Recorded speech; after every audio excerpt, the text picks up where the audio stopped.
ही गोस्वामी जी की नाम निष्ठा का प्रतीक काशी में विश्वनाथ जी के मंदिर के परिसर में वह नंदी है, जो आज भी विवादित जो ज्ञानवापी मस्जिद है उसकी ओर मुंह करके बैठा है नंदी। आप गए विश्वनाथ जी, वह नंदी देखा, एक नंदी ज्ञानवापी के सामने बिल्कुल जो विवादित स्थान है मस्जिद जो है, मस्जिद की ओर मुंह करके वो नंदी बैठा है, विशाल नंदी है। एक ब्राह्मण से धोखे से ब्रह्म हत्या हो गई।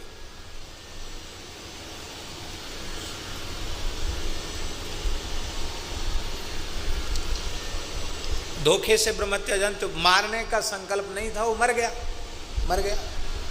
कलंक लगना था, लग गया। लोगों ने कहा ब्रह्म हत्या लग गई, अब उसको जाति से बहिष्कृत कर दिया, प्रायश्चित बता दिया कि सारे भारत के तीर्थों में विचरण करो और चिल्ला चिल्ला कर बोलो राम राम, मैं ब्रह्म हत्यारा हूँ, मेरे ऊपर कोई दया करो।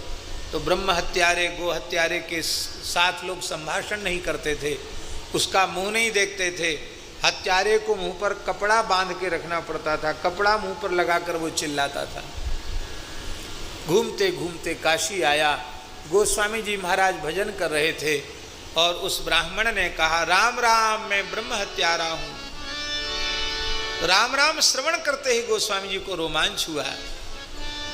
बड़े स्नेह से उस ब्राह्मण को, जिसने साष्टांग प्रणाम किया था, उठाकर हृदय से लगा लिया और कहा इतने लंबे समय से स्नान कर रहे हो गंगा यमुना सरयू नर्मदा में, संतों का तीर्थों का दर्शन कर रहे हो और चिल्ला चिल्ला कर बोल रहे हो राम राम राम राम राम राम, खुद राम नाम का उच्चारण कर रहे हो, न जाने कितने जीवों को राम नाम का दान कर रहे हो, तुम ब्रह्म हत्यारे नहीं हो सकते, तुम्हें चुटकी आटा नहीं। आओ, हमने अपने हाथ से ठाकुर जी की रसोई बनाई, गोस्वामी जी स्वपाकी थे, अपने हाथ से रसोई बनाई है, भोग धराया है, आज तुम्हारे साथ बैठकर ही प्रसाद ग्रहण करेंगे। और प्रेम से ब्राह्मण की भी पत्तल लगा दी और बैठ करके दो चार साधुओं के साथ गोस्वामी जी प्रसाद पाने लगे। 80 घाट की घटना है। विरोधी तो गोस्वामी जी के कम नहीं थे काशी में। महाराज जी कहते थे भक्तमाली जी कि विरोधी भगवान संतों की सृष्टि के साथ उनके विरोधियों की भी सृष्टि करते हैं। क्यों? महाराज जी कहते थे क्यों? क्योंकि विरोधी ही संत को स्थापित करते हैं। विरोधी नहीं होगा तो संत स्थापित ही नहीं होंगे। गोस्वामी जी अयोध्या में रहते तो उनकी महिमा स्थापित नहीं होती, वहां कौन प्रतिकूल था। पर काशी में उनका जितना अधिक विरोध हुआ उतने अधिक वे महिमा मंडित होते चले गए। हल्ला मच गया काशी में, ब्रह्म हत्यारा था, उसको साथ बिठा के भोजन करा दिया। बहिष्कार करो तुलसीदास जी का, किसी सभा में आए जाए नहीं, कोई छुए नहीं, कोई संभाषण न करे। गोस्वामी जी से कहा शास्त्रार्थ करो उस विषय में। जिन ब्राह्मणों ने प्रायश्चित बताया था, ये पूरा प्रायश्चित करके वहां जाता, फिर वो कुछ कृत्य कराते, इसके बाद इसकी शुद्धि होती, इसके पूर्व ही आपने साथ बिठा के भोजन कैसे करा दिया, ये शुद्ध कैसे हो गया। गोस्वामी जी ने कहा कि आप लोग विद्वान हो, वेद इतिहास पुराण धर्मशास्त्र संतों की वाणियों में भगवान नाम की अपरिमित महिमा का वर्णन है, और ये ब्राह्मण इतने दिन से राम राम बोल रहा है, फिर भी ये पाप रहित नहीं हुआ, हमें तो ये विश्वास नहीं होता। आप लोगों को शास्त्रों में लिखी हुई भगवान नाम महिमा पर विश्वास नहीं है, ये जानकर हमें बड़ा आश्चर्य भी हो रहा है और बड़ी पीड़ा भी हो रही है कि इतने बड़े विद्वान होकर भी आप नाम महिमा से परिचित हैं। बात बढ़ती चली गई और अंत में ब्राह्मणों ने कहा कि चलो ठीक है, आप भी शास्त्रों के महान पंडित हैं, आप भगवान नाम महात्म्य की दुहाई दे रहे हैं, तो हम मानते हैं आपकी बात, पर हम यह ब्राह्मण ब्रह्म हत्या से मुक्त हुआ यह तभी मानेंगे जब इसके हाथ से काशी विश्वनाथ जी के नंदीश्वर प्रसाद पावें, भोग लगावें, तो हम स्वीकार करेंगे कि ये पाप मुक्त हुआ। गोस्वामी जी ने ब्राह्मण से ही रसोई बनवाई और विश्वनाथ जी में लेके गए। महाराज हजारों ब्राह्मणों की भीड़ वहाँ इकट्ठी थी। क्या होगा? ब्राह्मण के मन में था कि पत्थर का नंदी कहीं खाएगा पिएगा, वो तो खाएगा पिएगा है नहीं, हम लोग फिर गोस्वामी जी के का खूब अपमान करेंगे, ये उनका मनोभाव था। पर गोस्वामी जी ने नंदीश्वर से कहा कि हे नंदीश्वर, आप भगवान शिव के अत्यंत प्रिय पार्षद हैं, उनके वाहन हैं, और भगवान शिव का आपसे इतना प्रेम है कि अपनी ध्वजा में आपको उन्होंने प्रतिष्ठित किया है। भगवान शिव वृषभध्वज हैं और वे भगवान शिव निरंतर श्री राम नाम का जप करते हैं, और ऐसे अनन्य राम नाम जापक श्री शिवजी के आप वाहन हैं, उनके प्रिय भक्त हैं। आपसे अधिक राम नाम की महिमा कौन जान सकता है? राम नाम की महिमा वेदादि शास्त्रों में जो लिखी है वो सर्वथा सत्य है, इसे प्रमाणित करने का अवसर आ गया। आप नाम महिमा समझते हो, ये ब्राह्मण यदि निष्पाप है तो आप इसके हाथ से ग्रहण करें प्रसाद। इतना तुलसीदास जी के प्रार्थना करते ही वही प्रतिमा नंदीश्वर की जो आज भी काशी में प्रतिष्ठित है, वो नंदीश्वर उनकी पूंछ हिलने लग गई, उनके सींग हिलने लग गए, उनके कान हिलने लग गए, ऐसे ऐसे जुगाली करने लग गए।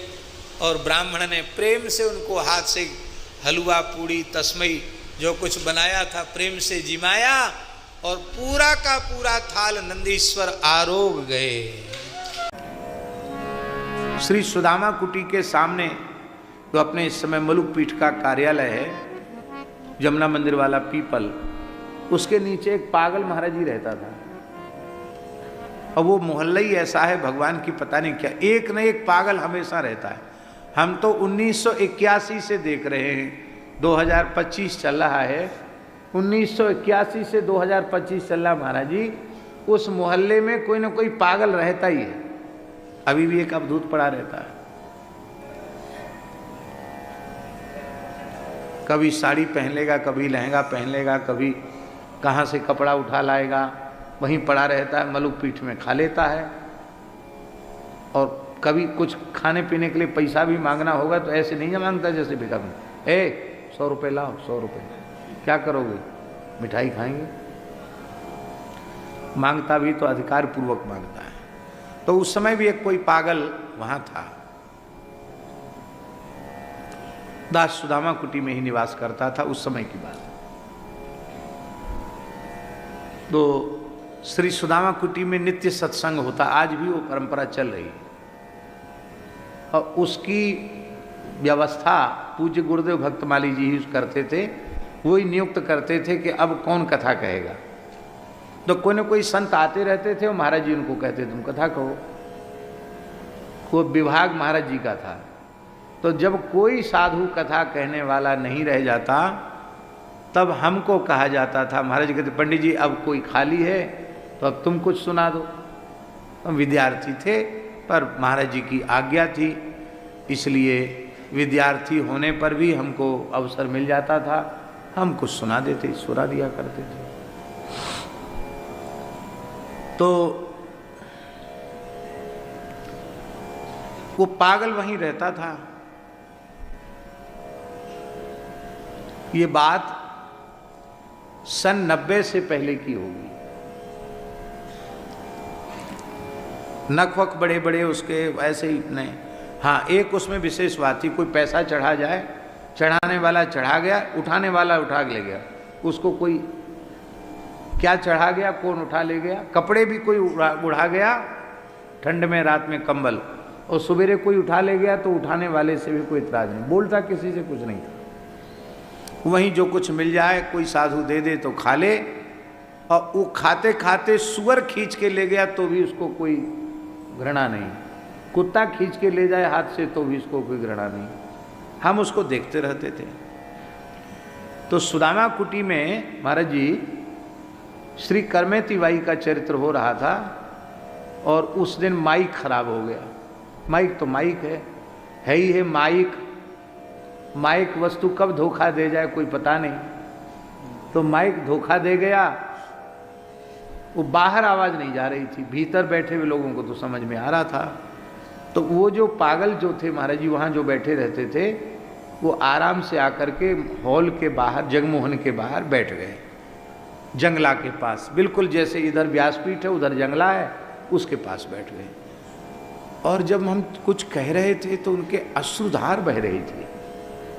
तब हमारी समझ में आया कि ये पागल सामान्य व्यक्ति नहीं है, क्योंकि यदि पागल होता तो माइक खराब हो गया तो कथा सुनने यहाँ तक आए, तो कथा सुनने क्यों आता? वो कथा सुन रहा है और कथा श्रवण में भाव की जागृति हो रही है, अश्रुधारा बह रही है, इसका मतलब वो बहुत प्रेमी है। तो हमारा भाव परिवर्तन हुआ, और जब भाव परिवर्तन हुआ तो हम वहाँ से आते जाते हुए उसको मन ही मन नमस्कार कर लेते थे। एक दिन खाक चौक से आ रहे थे, पूष का महीना था, भयंकर ठंड थी, शीतलहरी चल रही थी, खूब कोहरा, इतना कोहरा कि लाइट भी एकदम कम चमक रही थी। और इतनी भयंकर ठंड में उसी पीपल के नीचे वह ऐसे बैठा था, घुटनों में सिर लगाए हुए, एक ऐसी पुराना सा एक फटा सा कंबल ओढ़ के घुटनों में सिर लगाए वहाँ बैठा था पीपल के नीचे। तो हमारे मन में आया कि बिल्कुल सर्वथा एकांत है, इससे आज कुछ बातचीत करना चाहिए, बोलता है कि नहीं बोलता है। तो हम उसके सामने गए, श्री सीताराम, श्री सीताराम, श्री सीताराम, ऐसे देखा तो उसने सिर झुका के प्रणाम किया, हमने प्रणाम किया। तो हमको लगा कि ये पहचान तो गए कि ये कथा सुनाने वाला यही है। तो हमने उनसे पूछा कि भैया आप कहाँ से आए? तो कई सालों से वहाँ था, आप कहाँ से आए? तो वो बोले फर्रुखाबाद से। फिर मैंने दूसरा प्रश्न किया, आपका किस घर का शरीर है? तो बोला कान्यकुब्ज विप्रकुल का। ब्राह्मण भी कान्यकुब्ज है, लोग कहते कान्यकुब्जा द्विजा श्रेष्ठा। तो हमने कहा कुछ पढ़े लिखे हो? बोला MSc करके आया हूं। अब हम तो MSc पढ़े नहीं, तो हम कैसे जाने MSc माने क्या होता है? ये नवनीत प्री जी जानते होंगे क्या होता है MSc। जो भी होता हो, ऊंची पढ़ाई का नाम MSc, ऐसा समझो। बोला MSc करके आया हूं। तो मैंने उनसे पूछा कि ऐसे क्यों रहते हैं आप?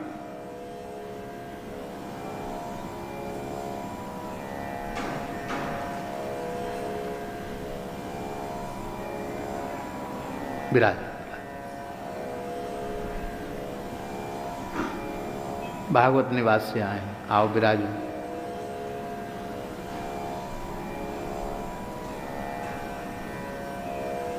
तो हमने कहा इस तरह से आप क्यों रहते हैं? आप बढ़िया से रहिए, ब्राह्मण हैं, पढ़े लिखे हैं।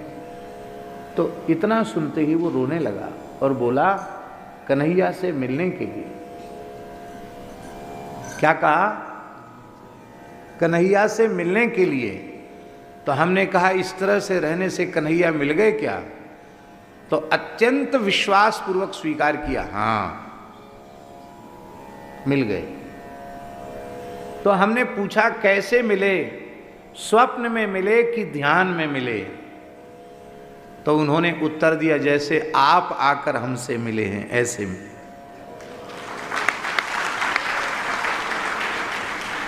हमने कहा एक बार मिले, एक बार दर्शन हुआ। इतना सुनते ही फूट फूट कर रोने लगा। कहा नित्य होता है, निरंतर होता है, नित्य होता है, निरंतर होता है, बस यही दोहराता रहा और रोता रहा। मैंने श्रद्धावनत होकर, भूमिष्ठ होकर, मस्तक रखकर मैंने प्रणाम किया। और उसने रोते हुए एक वाक्य कहा, विष्णुदान जी, अब देखो वृंदावन के पागल कैसे होते हैं। उसने रोते हुए एक वाक्य कहा कि मैं अपने तरीके से रहकर यहाँ भजन कर रहा हूँ, मेरी बहुत प्रार्थना है आप इस बात का प्रकाश किसी के सामने मत करो, नहीं मेरा भजन नष्ट हो जाएगा। तो मैंने बहुत विनम्रता से कहा, हम भी भावुक हो गए। हमने कहा मैं आपको वचन देता हूँ, जब तक आपका शरीर रहेगा, आप क्या हैं, कौन हैं, कैसे कर रहे हैं, हम किसी के सामने चर्चा नहीं करें। और फिर मेरे ही सामने कुछ समय बाद उनका शरीर पूरा हुआ, और कोई महात्मा थोड़ी लोग उनको मानते थे। वो जो कचड़ा वाली गाड़ी होती है उसी में लोग रख करके जमुना जी पहुंचाया है।